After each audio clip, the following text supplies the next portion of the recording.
창세기 2장 4절에서 17절까지 말씀을 교독합니다. 이것이 천지가 창조될 때에 하늘과 땅의 내력이니 여호와 하나님이 땅과 하늘을 만드시던 날에 여호와 하나님이 땅에 비를 내리지 아니하셨고 땅을 갈 사람도 없었으므로 들에는 초목이 아직 없었고 밭에는 초소가 나지 아니하였으며 안개만 땅에서 올라와 온 지면을 적셨더라. 여호와 하나님이 땅의 흙으로 사람을 지으시고 생기를 그 코에 불어 넣으시니 사람이 생명이 되니라. 여호와 하나님이 동방에 에덴의 동산을 창설하시고 그 지으신 사람을 거기 두시니라. 여호와 하나님이 그 땅에서 보기에 아름답고 먹기에 좋은 나무가 나게 하시니 동산 가운데에는 생명나무와 선악을 알게 하는 나무도 있더라. 강이 에덴에서 흘러나와 동산을 적시고 거기에서부터 갈라져 내 근원이 되었으니 첫째의 이름은 비손이라. 금이 있는 하윌라 온 땅을 둘렀으며 그 땅의 금은 순금이요 그곳에는 베델리엄과 호마노도 있으며 둘째 강의 이름은 기온이라. 구스 온 땅을 둘렀고 셋째 강의 이름은 히데겔이라. 아수르 동쪽으로 흘렀으며 넷째 강은 유브라데더라. 여호와 하나님이 그 사람을 이끌어 에덴 동산에 두어 그것을 경작하며 지키게 하시고 여호와 하나님이 그 사람에 명하여 이르시되 동산 각종 나무의 열매는 내가 임의로 먹되 선악을 알게 하는 나무의 열매는 먹지 말라.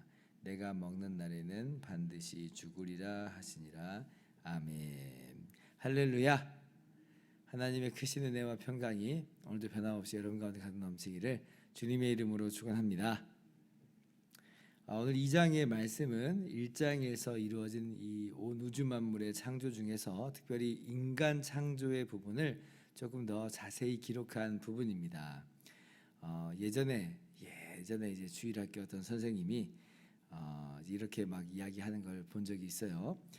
사람하고 짐승하고 이렇게 하나님께서 창조하실 때 차이가 있다. 그게 뭐냐?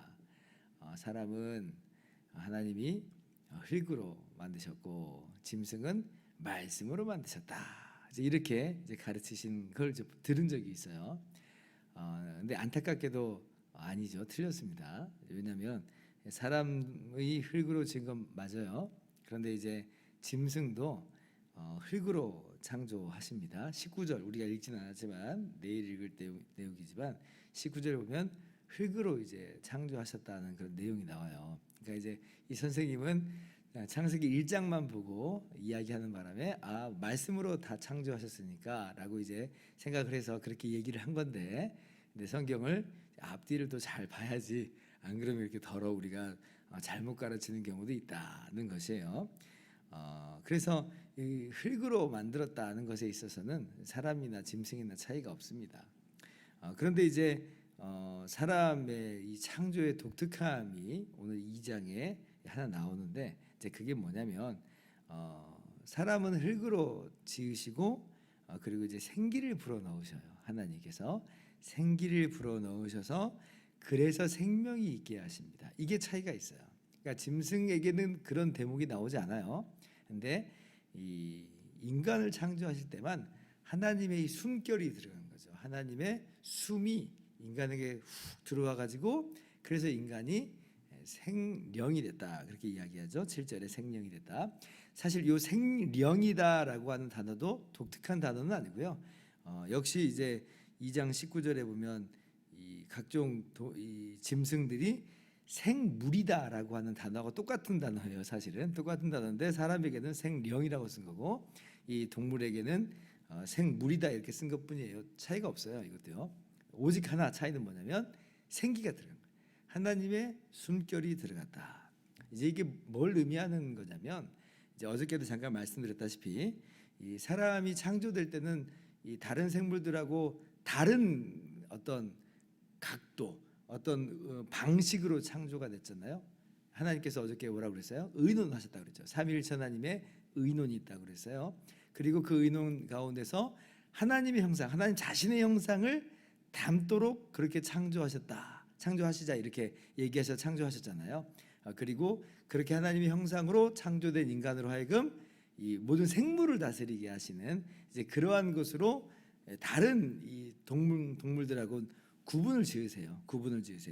바로 그러한 그 구분점 중에 구분점으로서 지금 오늘 이 하나님의 형상이 의미하는 바 중에 하나가 뭐냐라고 할 때에 그것은 하나님의 숨결이 들어간 것이다. 하나님의 숨결이 들어간 것이다라고 하는 거예요. 그래서 인간은요 하나님의 형상대로 지음 받았어요. 하나님의 대리인인 것이죠. 하나님을 닮은 존재예요.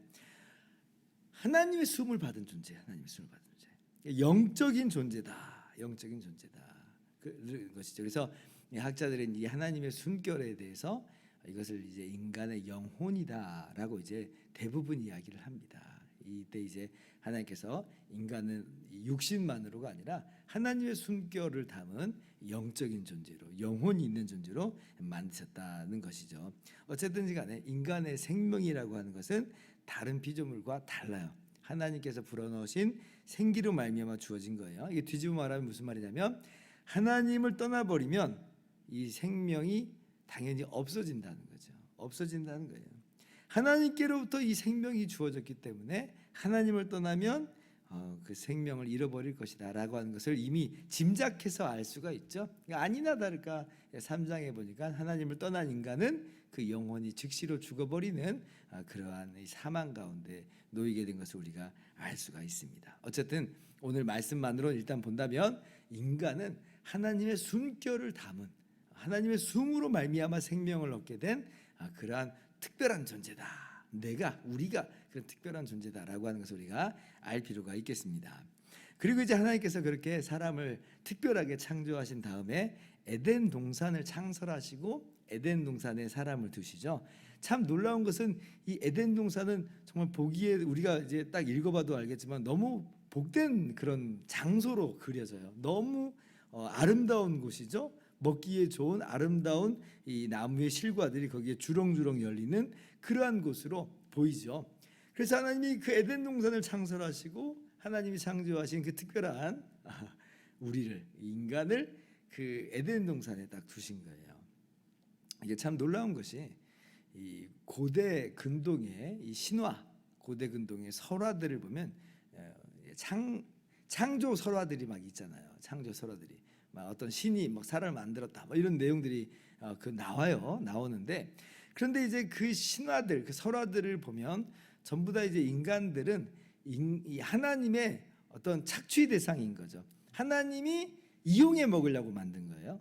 그래서 신을 위해서 아무튼 중노동을 이렇게 자신이 이제 모든 것들을 하나님께 드려야만 하는 그런 대상인 거죠. 하나님을 이렇게 받으셔야만 하는 그런 이 존재로 그려지는데, 근데 우리 성경에서 나오는 정말 참 하나님은 그렇지 않으세요. 사람을 어떤 착취의 대상으로 그렇게 삼으시고 그렇게 만드신 것이 아니라 오히려 하나님이 다 제공하시죠. 에덴 동산을 제공하시잖아요. 정말 멋진 낙원을 제공하세요. 그래서 우리가 하나님 생각할 때 하나님은 사람을 착취하기 위해서 만들었나 보다. 아니에요. 그렇지 않아요. 오히려 하나님께서는 가장 좋은 것으로 사람에게 주시기 위해서 주시려고 이렇게 우리 인간을 만드셨다. 하나님의 풍성함 가운데 인간이 만들어진 거지 하나님을 무슨 채우기 위해서 만든 게 아니에요. 왜 그러냐면 하나님은 부족함이 없으신 분인데 무엇으로 하나님을 채워요? 누가 하나님을 채울 수 있겠어요? 하나님께서 뭐가 아쉬워서 착취의 대상을 만들겠어요? 하나님은 부요하신 분이거든요. 풍성하신 분이거든요. 완전하신 분이거든요. 하나님의 그 풍성함 가운데서 사람을 창조하신 거예요. 하나님의 기쁨 가운데 창조하신 거예요. 그래서 하나님께서 오히려 사람에게 이러한 좋은 것들을 주신다. 낙원을 주신다라고 하는 것을 우리는 또 알 필요가 있습니다. 그래서 아담을 그렇게 에덴 동산에 두시는 것으로 이 창조의 기사가 쭉 이어지고 있는 거예요. 그런데 이게 하나님께서 인간을 그렇게 낙원으로 에덴 동산으로 인도하시고 허락하셨다고 해서 그러면 이제 인간은 그러면 가만히 앉아가지고 이 그냥 놀고 먹는 그런 존재로 이렇게 있는 것이냐라고 할 때 그렇지 않습니다. 하나님께서 인간을 또 그렇게 놀고 먹는 존재로 만드신 것은 아니에요.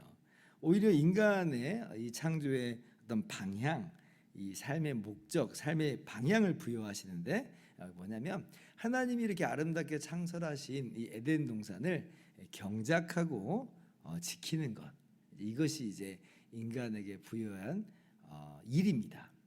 그러니까 이게 노동이죠, 노동. 우리가 이제 일하는 것 자체가 무슨 굉장히 무슨 아주 질이 낮은 것이고 뭐 그리고 어떤 죄의 결과 뭐 이런 식으로 생각을 하고 일을 안 하는 걸 마치 뭐 천국처럼 생각을 하는데 일을 안 하는 건 오히려 지옥 같은 거고요. 오히려 하나님께서 창조하신 낙원의 모습은요, 일하는 거예요, 일하는 거. 다만 이제 이 일이라고 하는 게 인간의 타락 이후에 어그러져 버려 가지고 그 일 자체가 이제 합당한 노동한 만큼 결과를 못 얻게 되는, 왜냐하면 가시 엉겅퀴가 나니까 못 얻는 거예요. 그러니까 일한 만큼 못 얻는 것은 죄의 결과로 말미암는 모습이에요.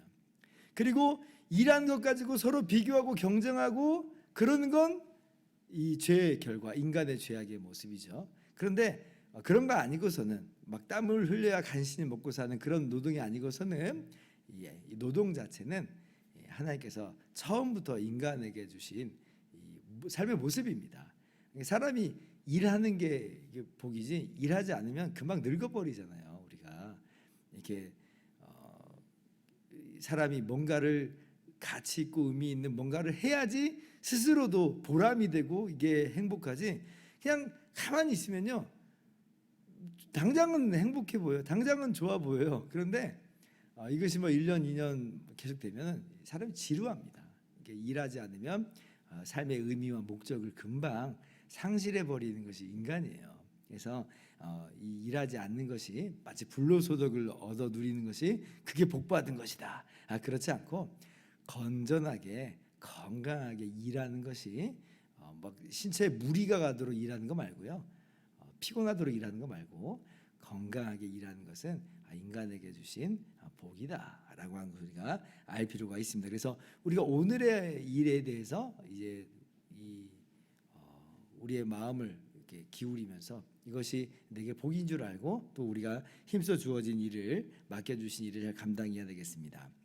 그렇게 이제 인간을 에덴 동산을 짓게 하시고 그리고 이제 인간에게 약속을 하나 맺게 하시죠. 어떤 약속이냐면 선악과를 먹지 말라고 하는 약속이에요. 우리가 너무나 잘 알고 있는 말씀이죠. 16절 17절 한번 봅니다.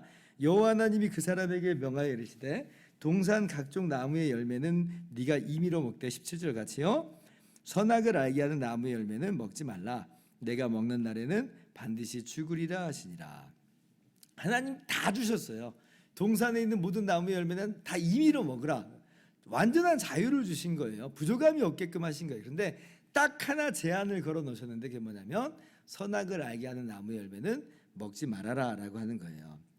우리는 이제 이것이 좀 약간 아쉬움으로 다가올 때가 있죠. 아니 선악과를 아예 안 만드시면 참 얼마나 좋았을까. 내지는 아니 이런 약속을, 이런 언약을 아예 맺지 않았으면 정말 더 좋지 않았을까. 왜냐하면 이건 나중에 따먹고 인간이 이로 말미암아 끔찍한 비참한 처지로 전락하게 돼버렸잖아요. 그러니까 이제 그러한 아쉬움이 있는 것이 실제 우리의 마음 가운데 있는 모습입니다만은, 그러나 이것은 하나님께서 인간을 얽어매려고 그렇게 맺으신 약속은 아닙니다. 오히려 이제 이건 뭐냐면 이 인간의 어떤 위치를 정확하게 규정해 주는 거예요. 인간의 위치를. 자, 생각해 보세요. 인간이 하나님의 형상대로 지음 받았어요. 정말 하나님 같은 존재처럼 보여요. 왜? 하나님 형상이니까. 하나님처럼 보이는 형상인데, 그런데 하나님께서 무엇을 지금 말씀하신 거냐면 너가 그렇게 하나님을 닮은 존재일지라도, 존귀하고 특별한 존재일지라도 기억할 것은 뭐냐면 하나님 자체는 아니라는 거죠. 어디까지나 하나님의 주권 하에 있는 그러한 존재라라고 하는 것을 잊지 말아라. 잊지 말아라. 선악과의 내용은 바로 그런 내용들이에요. 하나님이 기준인 거예요. 하나님이 기준. 인간이 기준이 아니에요. 인간이 하나님이 아니에요. 하나님을 닮았지만 하나님의 기준을 가지고 다스리는 사람이지, 내가 내 기준을 가지고 생물을 좌지우지하고 멋대로 하는 존재는 아니라라고 하는 거죠. 그래서 그것을 보여준 것이 선악과예요. 보세요. 모든 동산의 열매 다 먹을 수 있잖아요. 아낌없이 다 내어주셨어요. 풍성하신 하나님이에요. 딱 하나입니다. 인간의 인간됨을 잊지 말아라는 거죠. 선악과를, 그래서 선악을 알게 하는 나무 열매를 먹지 말아라. 어디까지나 주인은 하나님이다라고 하는 것을 알게 하신 거죠. 그래서 이 선악과 자체의 어떤 효력이 있고 그 열매의 어떤 효력 때문에 지금 문제가 발생한 건 아니고, 바로 하나님과 맺으신 약속, 선악을 알게 하는 나무의 열매를 먹지 말아라 하고 하는 그 약속으로 인해서 이제 인간의 비참함이 있는 거지, 선악과 자체의 열매 독성이 있는 것, 이제 그런 것은 아니라라고 하는 것입니다. 그래서 이제 이렇게 하나님께서 아담과 맺으신 이 선악과 약속을, 이 언약을 행위 언약이다 그렇습니다. 그러니까 이것을 너가 지킬 때에 너의 생명이 유지되는 것은 물론이고, 그 지키는 것으로 인해서 나중에 이제 하나님과의 더 깊은 생명과 사랑의 관계를 하나님께서 이 안에 이제 담고 계세요. 자발적인 순종과 자발적인 사랑을 이 안에서 이제 하나님께서 기대하시는 거죠. 그래서 그렇게 자발적으로 순종하고 사랑하면 하나님과의 관계가 더 풍성해지고 고양될 거예요. 풍성한 영원한 생명 가운데 거하게 될 거예요. 그러나 이것을 불순종하면, 깨뜨리면 정령 죽으리라. 그러니까 인간의 행위가 이제 좌지우지하는 어떤 조건으로서 이제 있기 때문에 이걸 행위 언약이다. 다른 말로는 생명의 언약이다라고도 해요. 왜냐하면 순종하면 하나님과의 더 깊은 생명 관계로 들어갈 수 있었기 때문에 생명의 언약이라고도 하고, 이제 행위 언약이다. 이때는 인간의 순종이라고 하는 이 조건으로 이제 좌우되기 때문에 행위 언약이다라고 그래요. 근데 이제 우리가 알다시피 아담과 하와가 이것을 깨뜨리잖아요. 행위 언약을 깨뜨려요. 그래서 모든 인간이 행위 언약의 저주 아래, 하나님의 심판 아래 있게 됩니다. 그래서 우리가 영원히 멸망할 수밖에 없게 되는데, 근데 어떻게 구원받아요? 예수님이 십자가로 구원을 받죠. 예수님께서 둘째 아담으로 오셔서 행위 언약을 다 이루어버리세요. 다 이루세요. 십자가에서 우리의 모든 죄를 다 대속하시고 하나님의 말씀을 순종하심으로 그렇게 행위 언약을 다 이루세요. 그래서 우리가 행위 언약을 지켜서 구원받는 거 아니에요. 우리는 예수 그리스도께 붙어 있는 것으로, 예수 그리스도와 교제하는 것으로 그렇게 우리가 거저 이 생명을 얻어 누리는 거예요. 그래서 이제 제가 지난주 주일날 설교 때 성령의 교제케 하심으로 말미암아 우리가 그리스도와 한 몸이 된 것, 그리스도와 교제하게 된 게 너무나 중요하다고 그랬죠. 왜냐하면 주님이 이루신 그 구원을 우리는 그저 누리는 거예요. 이제 이것을 그래서 은혜 언약이다. 이제 그렇게 이야기를 합니다. 자, 오늘 말씀을 이제 정리를 합니다. 하나님께서 인간을 첫 번째 정말 특별한 존재로 창조하셨다는 거 다시 한번 기억할 필요가 있어요. 하나님의 숨결이 우리 안에 있어요. 정말 우리는 놀라운 존재로 지음받은 거예요. 그리고 우리가 이제 하는 일이 노동이다. 그러니까 하나님께서 맡기신 일이 있어요. 그러니까 이렇게 맡기신 일을 감당하는 것은 참 원래는 복이었구나라고 하는 것을 좀 깨달으면서 오늘의 맡겨주신 일에 충실하게 잘 감당할 수 있기를 바랍니다. 그리고 무엇보다도 하나님께서 인간과 맺으신 이 행위 언약을 우리가 다시 한번 기억했으면 좋겠어요. 선악과를 먹지 말라고 하는 이 명령을. 근데 인간이 깨뜨림으로, 행위 언약을 깨뜨림으로 모두가 저주 가운데 있었는데, 그러나 예수 그리스도로 말미암아 거저 우리가 생명을 얻게 되었음을 우리 항상 기억하면서 감사하고 찬양하는 그런 오늘 하루의 삶이 되기를 주님의 이름으로 축원합니다. 기도하겠습니다.